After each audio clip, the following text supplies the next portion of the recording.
here, and we're going to go through how to do to fill in one of these ANOVA source table problems. Okay, so here is we're going to do the first one from your participation problem.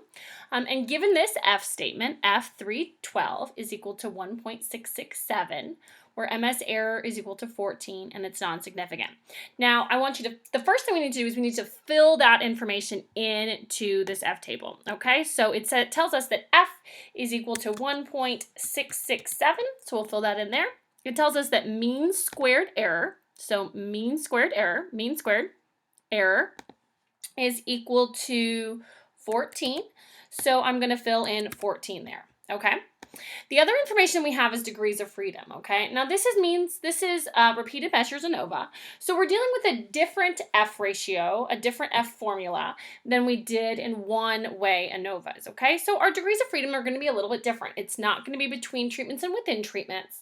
What we're going to actually have here is different. So remember how I said you're going to always use the degrees of freedom that went into your F ratio? Our F ratio here is for F repeated measures, mean squared between, and mean squared error. That means that degrees of freedom between treatment and degrees of freedom error are the two that we use to calculate our F, okay? And again, we're going to have numerator, denominator in the order, so we'll have 3 and 12. So we'll fill that in. So we know that our degrees of freedom between is 3 and our degrees of freedom error is 12, okay? From there, we can do several different things. What I'm going to do is I'm going to go ahead and calculate our mean squared between. Remember, our formula here says our repeated measures is mean squared between divided by mean squared error.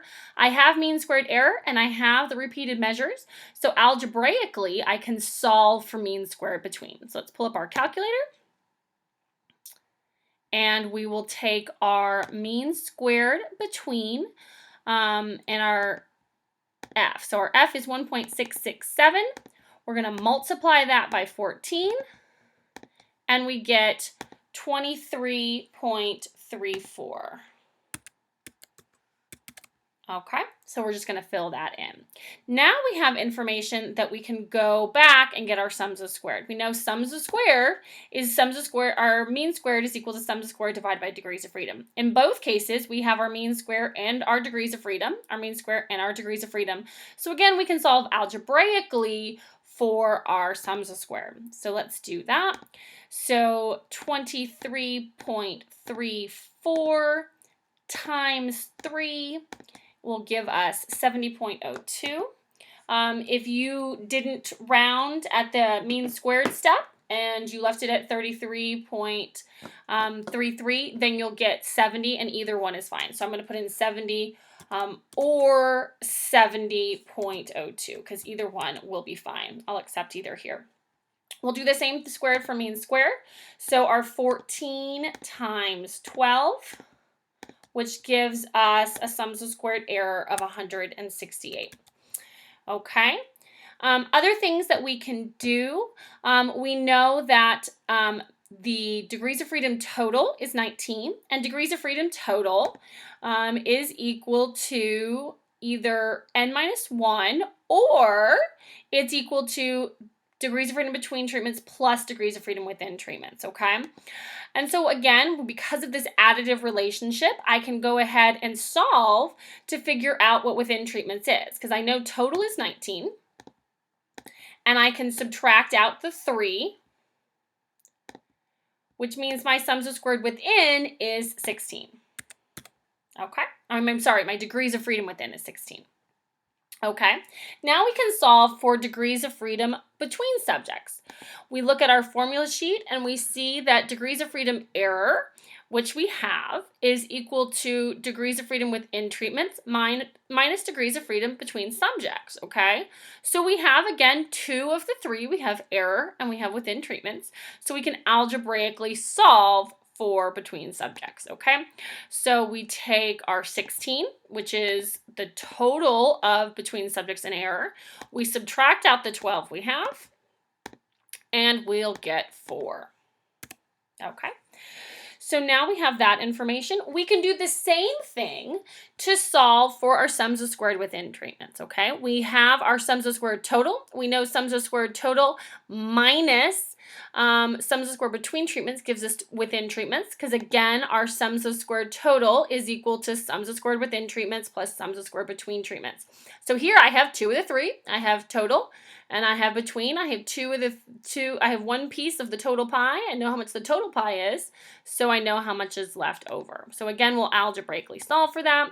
We'll take our 582. We'll subtract 70 here, and we'll get 512. Again, if you didn't rounded differently at the mean squares step, your number will be slightly different. So let's do that one as well. We take 582 and we subtract 70.02, which gives us 511.98. Okay. And then all we have left to do is the exact same thing that we did for degrees of freedom, and we're going to solve for between subjects here, okay? So how we do that is we're going to take our within treatments here. We know how much that is. We know how much error is. We know that between subjects and error add together to be within treatments, just like they did for degrees of freedom. And again, we see that in our formulas as well. Sums of squared error is equal to within treatments minus between subjects. So we take, we have our within treatments and we have our error, so we can algebraically solve for our between subjects. So let's do that. We'll take our within treatments, 512 minus 168 gives us 344. Again, if you had the other rounding value, let's do that as well. We'll take our 511.98, subtract out 168, and that will give us 343.98. And so we filled in our ANOVA table. The rest of the problem below on the worksheet asks you for the other problems, if you don't have an F statement, which we did in that one, to look up the degrees of freedom on their table, to look up the critical value and determine whether they're significant. So here we have an F. We don't have an F table. We don't have an F statement. So I want you to find out if this 12 is statistically significant using the degrees of freedom. I want you to also then write an F statement for this. And is there anything else missing from this F statement? So here my F statement was complete because it is not significant. But if you have a significant finding, what do you need to do? You need to do a measure of effect size. Again, those formulas are listed on your formula sheet, and they're really, really easy to use. So again, you're going to want to include eta squared if your F's are significant for number 2 or number 3. I hope this helps. Thanks so much.